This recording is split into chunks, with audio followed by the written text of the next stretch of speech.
Sir, அடுத்த கேள்வி பிரியா, நாகர்கோயில். வெளிநாட்டு பங்குச் சந்தையில் பட்டியலிடப்பட்டிருக்கும் பங்குகளில் முதலீடு செய்ய எனக்கு விருப்பம்.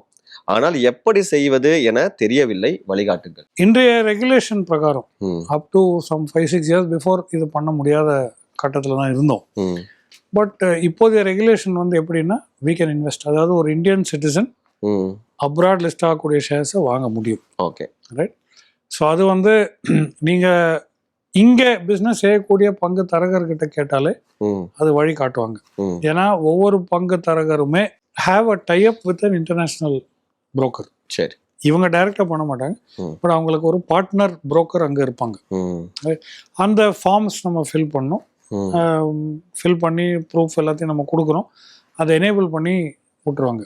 ஸோ அந்த அக்கௌண்ட் எனேபிலிட்டி வந்துச்சுன்னா நீங்கள் வந்து டாலரில் தான் பே பண்ண போகிறீங்க. ம், ஸோ உங்களுக்கு வந்து அந்த அக்கௌண்ட் மூலமாக ஃபாரின் எக்ஸ்சேஞ்ச் ஃப்ளோ ஆகும். ஓகே.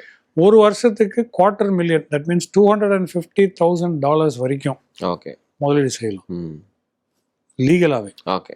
ஓகே. ம், $250,000 $250,000 பர் இயர் ம், நீங்கள் வந்து ம், பண்ணலாம். ஸோ $250,000 மல்டிப்ளைட் பை 87 ம், நீ கணக்கு பார்த்தீங்கன்னா that is the amount you can actually do. ம். ஆல்மோஸ்ட் 1.6 crores கிட்ட வரும். That is the amount legally per year you can two.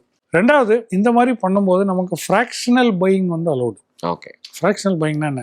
For instance டெஸ்லாவோட ஒரு ஷேர் வந்து வேல்யூ வந்து ரொம்ப ஹையாக இருக்கும். ம், ஸோ நம்ம வந்து இத்தனை டாலருக்கு வாங்குறோம் டெஸ்லா அப்படின்னா அந்த ஒரு ஷேரோட ஃப்ராக்ஷன் வந்து உங்களுக்கு கிடைக்கும். ம், 1/10 1/15 ஆஃப் டெஸ்லா ஷேர் ஹோல்ட் பண்ணலாம். ம், இப்போ இந்தியாவில் ஃப்ராக்ஷனல் ஷேர் பையிங் பண்ண முடியாது. ம், ம், ம். ரிலையன்ஸ் ஒன்று வாங்கினோம்னா ஒரு ஷேர் ரிலையன்ஸ் அது 1300 1200 வாட் எவர். இப்போ எல்என்டி ஒன்று வாங்கினோம்னா 3300 கொடுத்து ஒரு ஷேரை தான். நான் 1/10 ஆஃப் எல்என்டி ஷேர் வாங்க முடியுமா? வாங்க முடியாது. அதில் 1/10 பங்கு எல்என்டி எனக்கு தான்னா வாங்க முடியாதுல்ல இந்தியா. கரெக்ட். அங்கே முடியும். Oh, you can buy fractionals. Okay. So small ஃப்ராக்ஷன்ஸை நீங்கள் அக்யூமுலேட் பண்ணிட்டே வரல. யூ கேன் டெஃபினெட்லி பை, ம், but through a broker. Okay. It is legal.